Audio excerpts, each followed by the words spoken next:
बच्चों क्वेश्चन आपकी स्क्रीन पर है जिसका हमें निकालना है एलसीएम एचसीएफ। हमें दो नंबर दिए गए हैं। पहला नंबर आपको दिया है 2520। पहले हम इसके निकालेंगे फैक्टर, वो भी प्राइम फैक्टर। दूसरा नंबर आपको दिया है 10530। ठीक है, इन दोनों का हम निकालेंगे अब प्राइम फैक्टर। तो हम प्राइम फैक्टर स्टार्ट करते हैं। 2 से ये नंबर डिविजिबल है क्योंकि इसके लास्ट में 0 आ रहा है। अगर 2 होता तो डिविजिबल होता।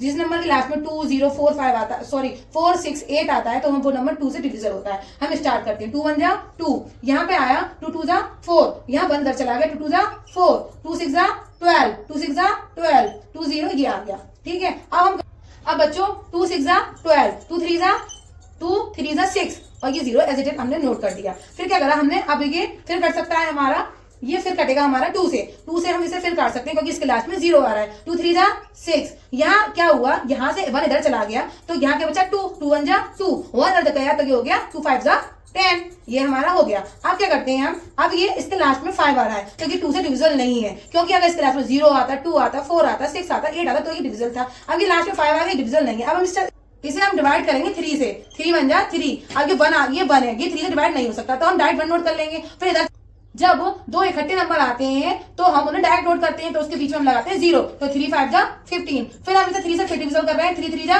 9, 1 इधर चला गया तो 3 5 जा 15। अब ये 25 हो गया, ये 3 से डिविजन नहीं है। अब ये हम काटेंगे 5 से इसको हम लगाएंगे डिवाइड, 5 7 जा 35। अब 7 जो प्राइम नंबर है वो 7 किसी के टेबल में भी नहीं आता और हम इसको 7 से 7 डिवाइड कर दे रहे हैं। ये आपके इस नंबर के हो गए प्राइम फैक्टर। अब हम इस नंबर के आपको निकालते हैं प्राइम फैक्टर। अब हम इस नंबर के प्राइम फैक्टर करेंगे तो 2 5 जा 10, 2 2 जा 4, 2 2 जा 4। फिर हम करेंगे 1 इधर चला गया, 1 इधर गया तो 2 6 जा 12, 1 इधर गया 5। तो क्या हुआ बच्चों कि अब हम फिर करते हैं, ये नंबर के लास्ट में आ गया 5, तो 5 हमारा 2 से डिविजिबल नहीं है, 5 हमारा 2 से डिविजिबल नहीं है, तो हम इसलिए 3 से डिविजिबल करते हैं। तो 3 से हम डिविजिबल करेंगे तो 3 1 जा 3, यहाँ इधर गया 2, तो 3 7 जा 21, 21 तो 1 इधर चला गया, 3 5 जा 15, फिर 1 इधर चला गया, 3 5 जा 15, ये हमारा ये आ गया। अब ये नंबर अगेन 3 से डिविजिबल है, 3 से डिवाइड कर सकते हैं हम इस नंबर से, तो हम फिर डिवाइड करते हैं 3 से। 3 5 जा 15, 2 इधर चलेगा, 2 इधर जाने के बाद 3 8 जाएगा 24, तो 24 तो आएगा तो 1 बचेगा तो 1 इधर कर देंगे। 3 8 जा 24, 1 इधर चला गया, 3 5 जा 15। अब हम फिर डिवाइड कर रहे हैं इसे, अगेन ये हमारा 3 से डिवाइड हो सकता है, हम इसे फिर डिवाइड करते हैं। 3 1 जा 3, 2 इधर चला गया, 3 9 जा 27, 1 इधर चला गया तो 3 9 जा 27, 3 5 जा 15। अब हम इसे फिर अगेन डिवाइड कर सकते हैं 3 से, फिर हम इसे अगेन डिवाइड कर सकते हैं 3 से। 3 6 जा 18, 1 इधर चला गया, 3 5 जा 15। अब हम इसे अगेन डिवाइड नहीं कर सकते 3 से, क्योंकि बच्चों अब हम इसको 5 से डिवाइड करेंगे। ठीक है, अब 5 से डिवाइड करने से क्या होगा, 5 1 जा 5 और इधर चला गया तो ये 1 हो गया, 5 3 जा 15, तो अब गया 13 फिर किसी से नहीं कटेगा तो 13 1 जा 13। अब बच्चों क्या हुआ, ये हमने इन दो नंबर के निकाल लिए फैक्टर। बच्चों जिस तरीके से हम लिख सकते हैं 4 इज इक्वल टू 2 इंटू 2, इसी तरीके से हम लिख सकते हैं 2 5 2 0 is equal to 2 multiply 2 multiply 2, 3 multiply 3 multiply 3, 5 multiply 7। उसी तरीके से हम लिख सकते हैं 10530 को 2 into 3 into 3 into 3 into 3 into 5। अब बच्चों हमने एक करी लंबी सी लाइन करने से क्या होगा बच्चों, लंबी सी लाइन करने से क्या होगा, हमारा सवाल का जो आंसर होगा वो हमारे हाथ में आ जाएगा। जैसे कि हम निकालेंगे हम इसका एचसीएफ निकालने के लिए बच्चों हमें क्या करना होता है, हमें इन दो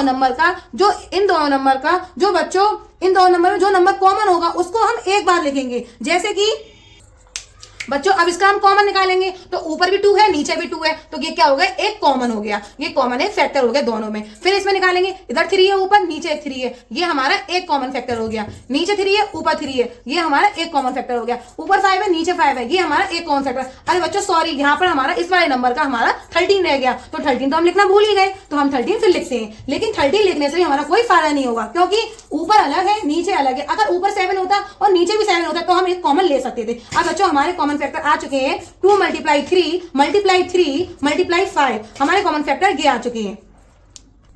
अब बच्चों हम कैलकुलेशन को हल्का करने की जब हमें पता चले 5 और 2 आ रहा है, उनको कॉमन जल्दी से मल्टीप्लाई करके लिख देते हैं 10 और हम इन दोनों को मल्टीप्लाई करके लिखते हैं 9, तो हमारा क्या हुआ बच्चों, ये आ गया 90, ये हमारा एचसीएफ आ गया। अब बच्चों आपको कुछ रिलेशन तो पता ही होगा जिस रिलेशन से हम एचसीएफ और एलसीएम निकाल सकते हैं, वो रिलेशन है नंबर 1 मल्टीप्लाई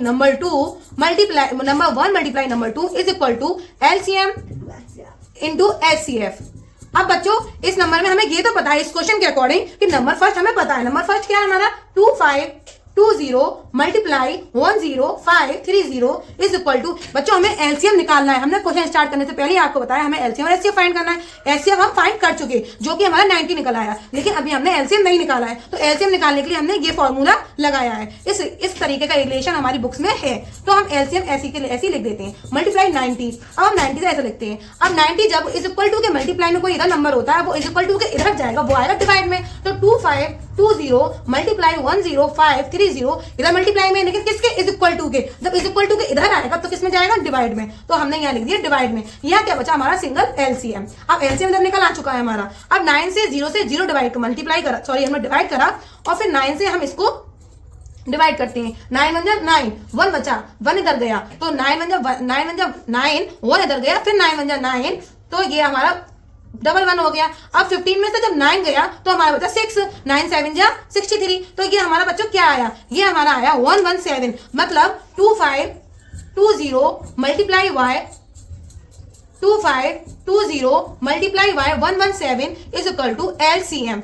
अब बच्चों हम क्या करेंगे, हम देखो बच्चों अब हम करेंगे 2520 का मल्टीप्लाई 117 से, तो 7 के जब 0 मल्टीप्लाई, किसी भी नंबर का आप मल्टीप्लाई करें, किसी भी नंबर का आप अगर 0 में मल्टीप्लाई करेंगे तो क्या आएगा 0, तो 7 का मल्टीप्लाई हमने 0 में करा तो क्या है 0, 7 2 14, वो इधर गया, 7 5 35 में 1 ऐड करा 36, 3 कैरी, 7 2 14 में अगर हमने 3 ऐड करा तो आ गया 17, फिर ऐड करा हमने 10, हमने अभी आपको बता चुके हैं किसी भी नंबर का अगर हम 0 मल्टीप्लाई करते हैं तो 0 आता है, तो हमने फिर 1 का करा तो 1 का 0, 1 2 2, 1 5 5, 1 2 2, फिर अगेन करते हैं 1, अगेन करेंगे 1 0 0 2 5 2।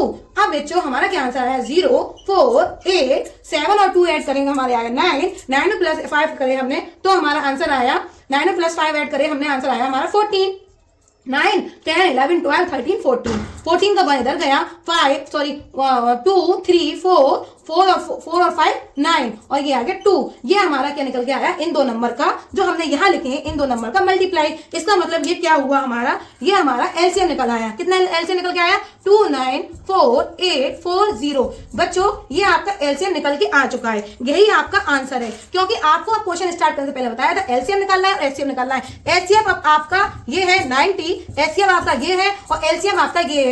ये आपका हो गया क्वेश्चन पूरा। बच्चों प्लीज सब्सक्राइब एंड लाइक करें हमारे चैनल को।